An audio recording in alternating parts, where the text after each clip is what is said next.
امام حسن مجتبیٰ کی ولادت 15 رمضان المبارک 3 ہجری میں ہوئی، اور امام حسن مجتبیٰ نے اپنی آنکھ رسول اکرم کی گود میں کھولی، اور امام حسن کا نام ہو یا امام حسین کا نام ہو، یہ نام رسول اکرم نے خود تجویز کیے۔ اور آپ کے علم میں ہے کہ قرآن پاک میں اللہ تعالیٰ فرماتا ہے کہ یہ رسول کوئی کام نہیں کرتا سوائے مرضی خدا کے،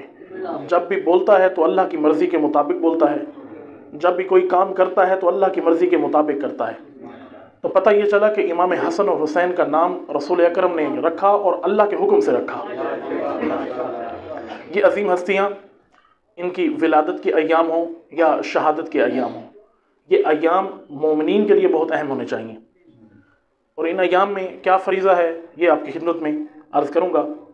امام حسن مجتبیٰ کے بہت فضائل اور کمالات بیان کیے گئے ہیں، وقت مختصر ہے، کتنے کمالات میں بیان کروں آپ کی خدمت میں، اتنا ٹائم نہیں ہے۔ ایک مختصر واقعہ آپ کی خدمت میں پیش کرتا ہوں۔ رسول اکرم حضرت محمد مصطفیٰ صلی اللہ علیہ وسلم اپنے اصحاب کے درمیان موجود تھے اور گفتگو جاری تھی، اتنے میں ایک باروب اور بادبدبہ شخصیت، پروقار شخصیت محفل میں شریک ہوئی، اور ایسی شخصیت دی جس کی چہرے سے روب اور دبدبہ، وقار، عزت محسوس ہوتی تھی، اور اس کی ہیبت اور روب کی وجہ سے رسول اکرم اپنی جگہ سے کھڑے ہو گئے۔ توجہ ہے یا نہیں ہے؟ اپنی جگہ سے کھڑے ہو گئے اور ان کا استقبال کیا، ان کو اپنے پاس بلایا اور ساتھ بٹھایا۔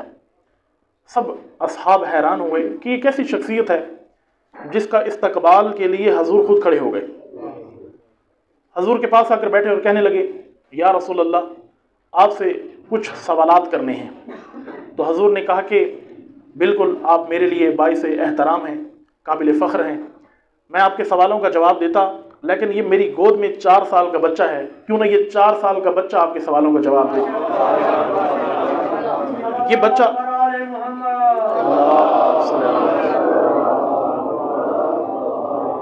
رسول اکرم نے کی گود میں امام حسن مجتبیٰ تھے، اور وہ 4 سال کی عمر میں رسول اکرم نے وہ بچہ اس شخصیت کے حوالے کیا کہ یہاں محفل جاری، آپ اس بچے کو لے جائیں وہاں سامنے مسجد میں، اور اس بچے سے سوالات پوچھیں، یہ آپ کو اس کے مطمئن کنندہ جواب بھی دے گا۔ کچھ دیر امام حسن اور اس شخصیت کے درمیان وہ مکالمہ جاری رہا، اور اس کے بعد وہ شخصیت آئی، بچے کو رسول اکرم کے پاس چھوڑا اور سلام کیا، رسول اکرم کا شکریہ ادا کیا۔ رسول اکرم اس کو وداع کرنے کے لیے پھر اپنی جگہ سے تشریف کھڑے ہو گئے،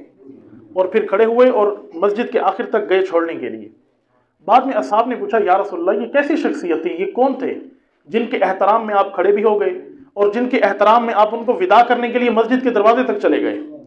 فرمایا، یہ نبی حضرت خضر علیہ السلام تھے، جو میرے پاس آیا کرتے ہیں، آج آئے ہیں تو ان کے سوالوں کے جواب کے لیے میں نے اپنے بیٹے حسن کو ان کے سامنے پیش کیا۔ اس قدر عظمت اور فضیلت ہے اہل بیت کے گھرانے کی، اور یہ علم کے لحاظ سے دیکھا جائے تو تمام اہل بیت جو ہے نا وہ اپنی ایک خاص شخصیت رکھتے ہیں۔ خلفاء کے زمانے میں بھی دیکھیں، بعض تاریخی کتابوں میں لکھا ہے یہ واقعہ کہ حکم کے ایک بادشاہ نے پہلے خلیفہ کے دور میں اپنے ایک نمائندے کو بھیجا سونے کے اونٹ بھر کے کہ جا کر زکوٰۃ جا کر جمع کراؤ، لیکن اس نے یہ کہا کہ جو سوال لکھ کے دے رہا ہوں، ان سوالوں کا جو جواب دے یہ زکوٰۃ اسی کو ہی دینا۔ توجہ ہے یہ نہیں ہے؟ جو سوالوں کا جواب نہ دے سکے اس کو یہ زکوٰۃ نہ دینا۔ وہ آیا خلیفہ کی بارگاہ میں اور اس نے آ کر کہا کہ میں نے زکوٰۃ دینی ہے، لیکن شرط یہ ہے کہ میرے بادشاہ نے مجھے حکم دیا جو سوالوں کے جواب دے اس کو زکوٰۃ دے دینا، اگر سوالوں کا جواب کوئی نہ دے سکے تو اس کو زکوٰۃ نہیں دینا۔ تو میرے یہ سوالات ہیں۔ تو انہوں نے کہا کہ بولو تمہارے کیا سوالات ہیں؟ تو انہوں نے پہلا سوال پیش کیا تو انہوں نے کہا یہ تو مجھے نہیں آتا۔ اس نے دوسرا سوال کیا، انہوں نے پھر بھی معذوری کا اظہار کیا۔ جب سارے سوالات ان کے سامنے آئے اور انہوں نے کہا کہ میں ان کا جواب نہیں جانتا، تو صرف لب پر ایک ہی جملہ تھا کہ اب تمہیں ان سوالوں کا جواب کون دے گا؟ علی مرتضیٰ دے گا۔ حضرت عمار یاسر اس کو لے کر باغ کی طرف گئے جہاں امیر المومنین کام کر رہے تھے۔ وہ گیا اور دیکھنے لگا کہ یہ شخصیت جس کے جسم پر مٹی لگی ہوئی ہے، کیونکہ امیر المومنین باغ میں پودے لگاتے تھے، کھجور کے درخت لگاتے تھے امیر المومنین، اور یہ بھی ایک اچھا کام ہے نا درخت لگانا، اور یہ امام علی علیہ السلام کی سنت ہے، آپ بھی درخت لگائیں، ماحول کے لیے فائدہ مند ہیں اور سازگار بھی ہیں۔ اس نے دیکھا اور حیرانگی سے کہا کہ یہ شخص جس کے بدن پر مٹی لگی ہوئی ہے یہ مجھے سوالوں کے جواب دے گا۔ تو امیر المومنین نے فرمایا میں نہیں دوں گا، یہ میرے 4 سال کا بچہ تجھے جواب دے گا۔ امام حسن کی عمر اس وقت تقریباً 4 سال یا تقریباً بعض روایات میں 8 یا 9 سال ذکر کی گئی ہے۔ یہ بچہ سوالات کے جواب دے گا، تو امام حسن نے جواب ہی نہیں، اس کو اس کے سوال بھی بتائے اور اس کو اس کے جواب بھی بتائے کہ تو یہ سوالات لے کر آیا ہے۔ اس قدر عظمت اور فضیلت امام حسن مجتبیٰ کی ذکر کی گئی ہے۔ اور امیر المومنین کے دور میں جب امیر المومنین کی امامت کا زمانہ تھا، امام حسن احتراماً کچھ بولتے بھی نہیں تھے، یعنی جب تک امیر المومنین زندہ تھے کوئی خطبہ امام حسن نے نہیں دیا۔ اسی طرح جیسے رسول اکرم زندہ تھے، مولا علی نے کوئی خطبہ نہیں دیا۔ یہ جو سلونی کہا، یہ رسول اکرم کی وفات کے بعد کہا، یہ احترام تھا رسول اکرم کا۔ اسی طرح تمام ائمہ، یا امام حسن کی امامت کا زمانہ تھا تو امام حسین نے کوئی بات نہیں کی، کسی سوالوں کا جواب نہیں دیا، جب حکم دیتے امام یا رسول اکرم پھر یہ جواب دیا کرتے۔ امام حسن علیہ السلام کی زندگی میں سب سے اہم واقعہ جو ہوا وہ صلح امام حسن علیہ السلام ہے، اور میں آج آپ کی خدمت میں بھی اس لیے یہ کچھ عرائض پیش کرنے تھے کہ صلح امام حسن علیہ السلام کو آپ کے سامنے بیان کروں کہ یہ صلح ہوئی کیوں اور اس صلح کی شرائط کیا تھی۔ امیر المومنین کے زمانے میں جب امیر المومنین نے جنگ جمل لڑی، جنگ صفین لڑی، جنگ نہروان لڑی خوارج کے خلاف، تو ان جنگوں کے بعد اور پھر حکمین کا فیصلہ آیا، اور یہ سارا واقعہ آپ نے سنا ہے، وہ مووی شہید کوفہ آپ نے دیکھی ہوگی، اس کے اندر بھی اس کو سارا ذکر کیا گیا ہے۔ تو جب امیر المومنین کی شہادت ہو گئی، اس کے بعد روایات کے مطابق 40 ہجری میں 21 ماہ رمضان 40 ہجری میں امیر المومنین کی شہادت ہوئی، اور 40 ہجری کے اندر بھی ہی امام حسن علیہ السلام نے امامت کا جو عہدہ تھا وہ سنبھال لیا۔ عہدہ سنبھالتے ہی امام نے سب سے پہلا اقدام جو کیا وہ یہ تھا کہ جو میرے بابا کی حکومت میں جو کام رہ گئے ہیں اب اس کو مکمل کرنے ہیں، یعنی جنگ صفین والا وہ معاملہ، وہ شام کی حکومت والا معاملہ ابھی رہ گیا تھا نا، حق اہل بیت کو نہیں ملا۔ امام حسن علیہ السلام نے کہا کہ سب سے پہلا اقدام یہی ہوگا۔ فوج کو اکٹھا کیا، فوج کو اکٹھا کرنے کے بعد چند دستوں میں فوج کو تقسیم کیا۔ توجہ ہے نا سب کی؟ بس میں مختصر کر رہا ہوں اور اس واقعے کو جلدی جلدی آپ کی خدمت بیان کرتا ہوں۔ فوج کو چند دستوں میں امام نے تقسیم کیا اور فوج کا سپہ سالار بنایا عبداللہ ابن عباس کے چھوٹے بھائی عبید اللہ ابن عباس کو۔ اس کو ایک بڑا لشکر اس کے حوالے کیا اور اس کو کہا کہ فلاں مقام پر تم پہنچو۔ 3000 روایات کے مطابق 3000 اس کو فوج دی، اور امام نے فرمایا کہ 3000 فوج لے کر تم روانہ ہو اور میں باقی فوج لے کر پیچھے آتا ہوں، اور ایک مقام پر اکٹھے ہوں گے۔ صفین کے مقام پر بعض تاریخوں نے لکھا اور بعض کوئی اور مقام لکھا گیا، اکٹھے ہوں گے اور وہاں پھر آگے شامی باغیوں کے خلاف اعلان جنگ کیا جائے گا۔ یہ عبید اللہ ابن عباس وہ شخص تھا جس کے 2 چھوٹے چھوٹے بچوں کو بنو امیہ کے فوجی بسر ابن ابی ارطاد، یہ انتہائی ظالم انسان تھا جس نے اہل بیت کا قتل کیا اور شیعہ نے اہل بیت کا قتل کیا۔ یہ بسر ابن ابی ارطاد یہ وہ انسان تھا جس نے عبید اللہ ابن عباس کے 2 شیرخوار بچوں کو تلوار سے نہیں مارا، شیرخوار بچوں کو ٹانگوں سے چیر دیا۔ عبید اللہ ابن عباس وہ شخص جس کو امام حسن نے فوج کا سپاہی سالار بنایا، اس کے 2 شیرخوار بچوں کو بنو امیہ کے اس فوجی نے اس جارحیت کے ساتھ، ظلم کے ساتھ ان بچوں کو قتل کر دیا۔ اب امام حسن نے اس کو سپاہی سالار اس لیے بنایا کہ اس کے دل میں ایک پہلے سے غم اور دکھ اور بنو امیہ کی نسبت غصہ موجود تھا۔ جب اس کو امام نے سپاہی سالار بنایا اور فوج 3000 کا دستہ اس کو دے کر بھیجا کہ آپ جائیں، آپ کے اندر پہلے سے بھی بنو امیہ کی طرف غصہ اور دکھ موجود ہے کہ انہوں نے آپ کے بچوں کے ساتھ یہ کام کیا ہے۔ اب یہ ایک مقام پر پہنچ گیا، وہاں پر شامی گروہ کا ایک وفد آیا اور اس سے آ کر ملاقات کی۔ توجہ ہے یا نہیں ہے؟ یہ امام حسن کی طرف سے سپاہی سالار تھا جس کو امام نے 3000 فوجی دے کر بھیجے تھے۔ شامیوں کا ایک وفد آیا، اس نے آ کر اس کے سامنے کچھ عرائض رکھے، کہا کہ دیکھو ہماری تمہارے درمیان بڑی کشیدگی رہی ہے، اس کشیدگی کو ختم کرتے ہیں، اگر تم جنگ سے ہاتھ اٹھا لو ہم مصر کی خوبصورت ترین عورت تمہیں پیش کریں گے۔ توجہ ہے نہیں ہے؟ عبید اللہ ابن عباس کو جو امام حسن کی طرف سے سپاہی سالار تھا، یہ اس کو لالچ دے رہے ہیں۔ پہلے انہوں نے لالچ دی کہ ہم مصر کی خوبصورت ترین عورت کو تمہارے ساتھ شادی کروائیں گے۔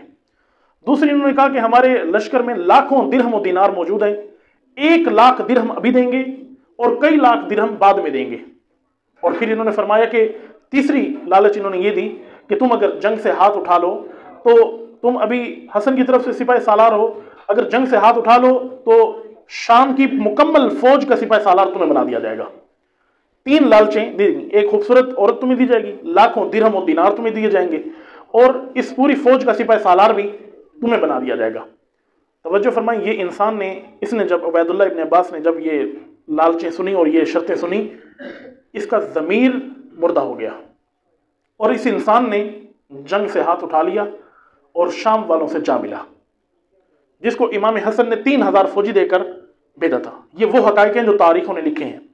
اہل سنت کی تاریخوں نے بھی لکھے ہیں اور شیعہ تاریخوں نے بھی اس کو درج کیا ہے۔ جس کو 3000 فوجی دے کر امام حسن نے بھیجا، وہ شامیوں کے ساتھ جا کر 3 لالچوں کی وجہ سے جا کر مل گیا، اور بعد میں ذکر کیا گیا روایات میں جو لالچ اس کو دی گئی تھی وہ انہوں نے پوری بھی نہیں کی۔ یہ ان کی تاریخ ہے، لالچ دیتے ہیں بہکانے کے لیے لیکن بعد میں پورا نہیں کرتے۔ جس طرح شامی گروہ نے جودہ بنت اشعث کو، امام حسن کی زوجہ کو،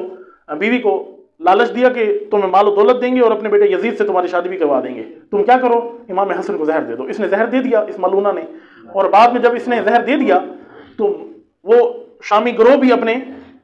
امیر شام بھی اپنے وعدے سے مکر گیا۔ اس نے کہا کہ تم ایسی شخصیت کو زہر دے سکتی ہو تو کل کو میرے بیٹے کا تم نے کیا حال کرنا ہے، وہ بھی اپنے وعدے سے مکر گیا۔ اب یہ عبید اللہ ابن عباس جس کو امام نے 3000 فوجی دے کر بھیجا، یہ اس کے ساتھ جا ملا۔ اب ان کی طرف سے ایک گروہ آیا، امام کے لشکر کے اندر آ کر اس نے نفوذ کیا، جاسوسی جیسے کرتے ہیں نا اس طریقے سے، جاسوس بن کر امام کے لشکر میں آ گئے، امام حسن کے لشکر میں، اور آ کر انہوں نے افواہیں پھیلانا شروع کر دیں کہ امام کی اور امام کے فوجیوں کی امیر شام کے ساتھ صلح ہو گئی ہے، انہوں نے آپس میں ساز باز کر لیا ہے، مال و منال ایک دوسرے میں تقسیم ہو گیا ہے، اب جنگ نہیں ہونی۔ اور ان کو یہ بھی بتا دیا گیا کہ امام نے جس کو سپہ سالار بنا کے بھیجا تھا وہ امیر شام کے ساتھ مل گیا۔ امام حسن کا جو دستہ تھا اس کے اندر یہ افواہ پھیل گئی کہ وہ بھی مل گیا شامیوں کے ساتھ اور ان کی صلح ہو گئی، مال و منال ایک دوسرے میں تقسیم ہو گیا، اب لہٰذا تمہاری جنگ کا کوئی فائدہ نہیں ہے۔ جب انہوں نے دیکھا کہ اب سارا معاملہ خراب ہوتا جا رہا ہے، پہلے سے امام حسن کے ساتھ یہ آنے کو تیار نہیں تھے، جب امام حسن نے جنگ کے لیے ان کو بلایا یہ تیار نہیں تھے، بہت بار امام نے خطبے دیے، ان کو بارہا تاکید کی، اور پھر بڑی مشکلوں کے بعد ان کو اکٹھا کیا، اور ان کے اندر ایک بڑی تعداد لالچی تھے، کوفی تھے اور بھی چند علاقوں کے لوگ تھے جن کے اندر لالچ کوٹ کوٹ کر بھری ہوئی تھی۔ جب انہوں نے دیکھا کہ اس عبید اللہ ابن عباس کے گروہ کو اتنے لاکھ درہم بھی مل گئے اور ان کو مال غنیمت بھی مل گیا اور ہمارے ہاتھ تو کچھ نہیں آیا، انہوں نے یہ سمجھا کہ اب ہمارے ہاتھ چونکہ کچھ نہیں آئے گا، انہوں نے اپنے ہی لشکر پر حملہ کر دیا، امام حسن کے اپنے لشکر پر، اپنے جو فوجی تھے امام کے انہوں نے اپنے ہی لشکر پر حملہ کر دیا تاکہ یہ بچا کچا جو مال ہے یہ ہمیں مل جائے۔ اپنی فوج نے اپنی فوج کے اوپر ہی حملہ کر دیا، ایک دوسرے کے سامان اٹھانا شروع کر دیا، مال غنیمت اکٹھا شروع کر دیا، اور جس کے ہاتھ پر کچھ نہیں لگا، ایک آخر میں گروہ بچا جس کے ہاتھ کچھ بھی نہیں لگا، اس نے ارادہ کیا کہ کیوں نہ امام حسن کے خیمے پر حملہ کیا جائے۔ امام حسن کے خیمے پر انہوں نے حملہ کیا اور امام حسن کا خیمہ لوٹ کر چلے گئے، اور بعض تاریخی روایات میں موجود ہے کہ امام جس قالین پر موجود تھے وہ نیچے سے قالین انہوں نے نکال لی، قالین کھینچ لی، امام جس قالین پر موجود ہے۔ ایسے لالچی قسم کے لوگ اس زمانے میں موجود تھے جنہوں نے امام کے ساتھ یہ رویہ اپنایا، اور جب سب لوٹ مار کر کے یہ لوگ چلے گئے، آخر میں ایک گروہ ایسا بچہ جس کے ہاتھ کچھ بھی نہیں لگا، انہوں نے تہیہ کیا کہ کیونکہ سب لے کر چلے گئے، بھاگ گئے یہاں سے، ہمارے ہاتھ کچھ بھی نہیں لگا، کیوں نہ امام حسن کو رسیوں میں باندھ کر امیر شام کے حوالے کر دیں اور اس سے پیسے لے لیں۔ یہ تاریخی واقعات ہیں، یہ اپنی طرف سے بیان نہیں کر رہا۔ انہوں نے کیوں نہ امام کے حسن کے ہاتھوں میں رسیاں باندھ کر اس کو حوالے کر دیں امیر شام کے اور اس سے پیسے لے لیں۔ تو اس وقت امام نے دیکھا، یہ امام کے خطبات میں یہ موجود ہے، کتاب الاحتجاج شیخ طبرسی کی جو کتاب ہے اس کے اندر یہ امام کا پورا خطبہ موجود ہے۔ امام نے فرمایا کہ میرے سامنے 2 راستے تھے، ایک یہ تھا کہ اپنوں نے یہ سازش رچی ہوئی تھی اور دشمن حکومت چاہتا تھا، تو میں نے یہ گوارا کیا کہ اپنوں کے ہاتھوں رسیوں میں باندھ کر دشمن کے حوالے اگر ہو گیا تو دشمن نے مجھے بھی مار دینا ہے، میرے اہل بیت کو بھی قتل کر دینا ہے، اور اسی جگہ پر اہل بیت اور شیعہ نے اہل بیت کا کلام مقامہ کر دینا ہے، سب یہیں پر کام ختم ہو جائے گا۔ امام نے کہا کہ کیوں میں ان کے دھوکے میں آؤں اور ان کے ہاتھوں رسیوں میں اس کے ہاتھ فروخت ہو جاؤں، اس سے بہتر ہے کہ میں صلح کر لوں۔ صلح کرنے کا یہ فائدہ تھا کہ اہل بیت بھی بچ گئے، امام حسن علیہ السلام، امام حسین بھی بچ گئے، اور امام حسین کے علاوہ باقی شیعہ اہل بیت بھی محفوظ رہے، اور معاملہ جنگ کی جانب نہیں گیا۔ یہ وجہ تھی امام حسن کی صلح کرنے کی۔ اب صلح کرنے کے بعد جو شرائط رکھے گئے وہ مختصر آپ کے خدمت میں پیش کرتا ہوں۔ امام نے پہلی شرط رکھی کہ میں اس شرط پر حکومت تمہارے حوالے کر رہا ہوں کہ تم قرآن اور سنت پر عمل کرو گے، قرآن اور سنت کے مطابق حکومت چلاؤ گے۔ اس کا مطلب یہ ہے کہ پہلے قرآن اور سنت کے مطابق نہیں چل رہی تھی۔ امام نے دوسری شرط رکھی، امام نے کہا کہ دوسری شرط یہ ہے کہ میں تمہیں حکومت اس لیے دے رہا ہوں کہ تم ممبروں پر جو میرے بابا پر سب و شتم کیا جاتا ہے اس کو بند کرواؤ گے، جو تمہارے خطیب بکاؤ خطیب جو تمہارے یہ کام کرتے ہیں اس کو بند کراؤ گے۔ تیسری شرط امام نے رکھی کہ تمام شیعان اہل بیت جو اس عرب کے علاقے میں رہتے ہیں، حجاز میں رہتے ہیں، کوفہ میں رہتے ہیں، بصرہ میں رہتے ہیں، جہاں جہاں شیعان اہل بیت ہیں، انہوں نے اگر کسی مقام پر اہل بیت کا ساتھ دیا اور بنو امیہ کی مخالفت کی، ان کو تم کچھ نہیں کہو گے، ان کے خلاف اعلان جنگ نہیں کرو گے، وہ اپنی محفوظ زندگی گزاریں گے، اس کی بھی تم نے ضمانت دینی ہے۔ چوتھی شرط امام نے رکھی کہ کوفہ کے بیت المال میں جو لاکھوں درہم موجود ہیں یہ تم اپنے ساتھ شام لے کر نہیں جاؤ گے، بلکہ یہ جو لاکھوں درہم و دینار کوفہ کے بیت المال میں پڑے ہیں یہ اہل بیت کے شیعوں کو دو گے، ان کو وظیفہ بنا کر ان کے حوالے کرو گے۔ اور پانچویں شرط امام نے رکھی سب سے اہم کہ تم اپنے بعد کسی کو خلیفہ معین نہیں کرو گے، اور خلافت پھر تمہاری مرنے کے بعد خلافت پھر اپنی اصل کی طرف لوٹے گی، یعنی خاندان اہل بیت کی طرف خلافت لوٹے گی، تم نے اپنے بعد کسی کو خلیفہ نہیں بنانا۔ اور اس نے ان 4 یا 5 شرائط میں سے کسی ایک شرط پر بھی عمل نہیں کیا، کسی شرط پر اس نے عمل نہیں کیا، اور آخرکار یہی ہوا کہ اس نے، آپ دیکھیں نا اہل بیت کے خلاف اس نے کیا کیا، سازش رچی شامیوں نے۔ یہ شامی گروہ، آخری واقعہ بیان کر رہا ہوں اس کے بعد دعا۔ شامی گروہ کیا کرتا، یہ مختلف علاقوں میں جا کر لوٹ مار کرتے، توجہ ہے نہیں ہے، مولا علی کی فوج کا لباس پہن کر علاقوں میں جاتے اور مثلا ان کی 40 بکریاں اٹھا کر لے آتے، اور 40 بکریاں اٹھا کر لے آتے اور کہتے کہ یہ علی کی فوج نے لوٹ مار کی ہے، 40 لے جاتے، 20 کھا جاتے اور 20 واپس لے آتے کہ علی کی فوج لوٹ کر لے گئی تھی، ہم ان سے چھڑا کر واپس لے آئے ہیں۔ تو اس طرح لوگوں میں امیر المومنین کے خلاف انہوں نے پروپیگنڈا کیا۔ تو دعا ہے پروردگار ہمیں صحیح معنوں میں ائمہ کی معرفت نصیب فرمائے۔ یہ امام حسن مجتبیٰ کا موضوع انتہائی وسیع موضوع ہے، انشاءاللہ اگر موقع ملا آپ کی خدمت میں باقی آرائز پیش کروں گا۔